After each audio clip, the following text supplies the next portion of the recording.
तो 8 तारीख को दिल्ली विधानसभा के परिणाम आ गए और आज लगभग 10 दिन पूरे हो गए हैं और बीजेपी अपना मुख्यमंत्री डिक्लेयर नहीं कर पाई।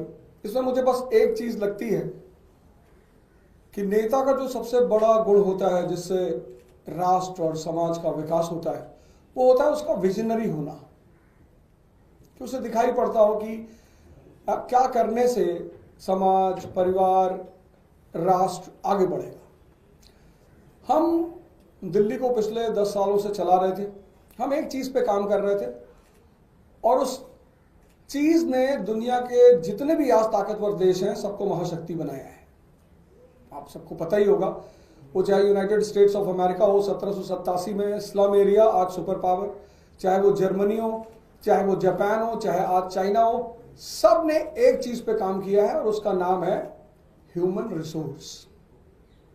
नेचुरल रिसोर्स होने के बाद भी अगर ह्यूमन रिसोर्स स्ट्रांग नहीं होगा तो वो राष्ट्र कभी आगे नहीं बढ़ पाएगा, वो राष्ट्र कभी मजबूत नहीं हो पाएगा।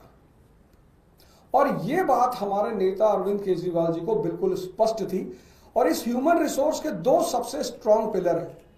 पहला पिलर एजुकेशन और दूसरा पिलर हेल्थ।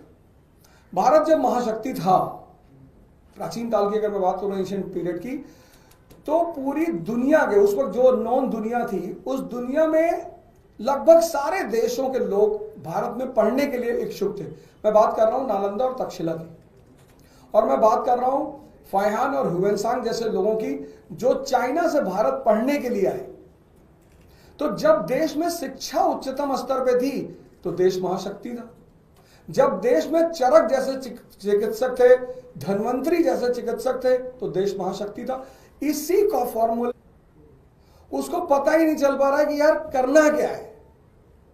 भाई झगड़ा करना, दंगा कराना, लड़ाई करना, ये तो कोई भी कर ले, लेकिन राज्य चलाना और फिर राज्य को आगे लेके जाना, सरप्लस स्टेट का दर्जा दिलवाना। हमारी सीएम साहिबा अभी डिस्कस कर रही थी अपने बजट के बारे में, उन्होंने कहा दिल्ली स्टेट सरप्लस बजट का स्टेट है। तो मुझे ऐसा लगता है कि आज ये पार्टी जिसको जनता ने कहा कि इनके पास 48 सीट है, 48 में से एक आदमी इनको नहीं मिल रहा है जिसके पास केजरीवाल जी जैसा विजन हो कि नहीं हम इस विजन को और आगे बढ़ाएंगे, हम दिल्ली को आगे ले चलेंगे। इनकी ये नाकामी पूरी दिल्ली प्रदेश की जनता देख रही है और ऐसा मुझे लगता है कि जहां तक इन्होंने कहा था कि 20 तारीख को हमारा मुख्यमंत्री शपथ लेगा, तो मुझे लगता है शायद 20 तारीख को भी नहीं ले पाएंगे, क्योंकि इस विकास धारा को आगे बढ़ाना और आगे चलाना वो हमारे नेता और हमारी पार्टी के ही बस में है। सर, आपको तो क्यों ऐसा लगता है कि बीजेपी अपना समय ले रही है? उनके पास अलग अलग नीति है, उसके लिए अलग स्ट्रक्चर है उनका इस पे निर्णय लेने का, तो आप लोगों को क्यों इतनी जल्दी उनका जल्द से जल्द शपथ होना ही चाहिए? नहीं, जल्दी नहीं है, हमें किस बात की जल्दी। हम तो वो इतने सारी बातें कर रहे थे, नीति है तो आप लेकर आओ। 48 लोग आपके पास हैं, आपके पास 48 लोग हैं, आपको 40 में से 8 में से एक आदमी निकालना है कि एक आदमी भाई हमें लीड कर रहा है। तो कम से कम दिल्ली की जनता को ये तो पता चले कि भाई ये इनका मुख्यमंत्री का चेहरा। अब तो इलेक्शन खत्म हो गया, इतना दिन वेट करने की क्या जरूरत है? अगर नीति है तो बताओ, अगर चेहरा है तो दिखाओ।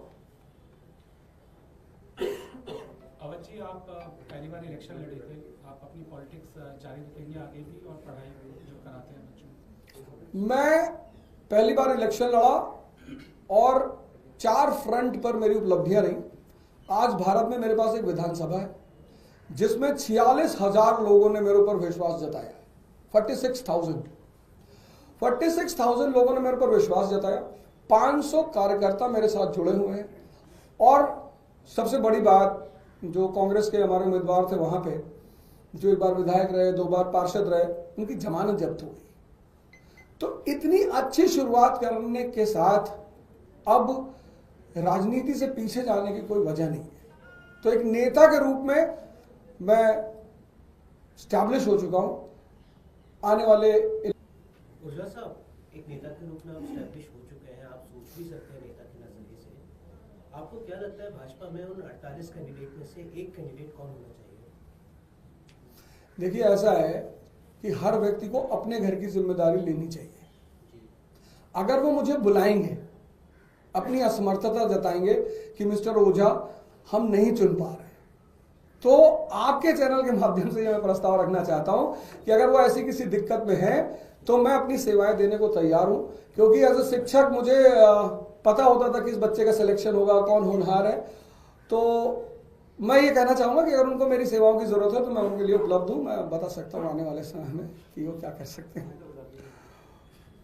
यही बता दीजिए नहीं, हमें आदत ही नहीं किसी दूसरे के घर में इंटरफियर करने की, तो मैं उसमें क्यों जाऊँ।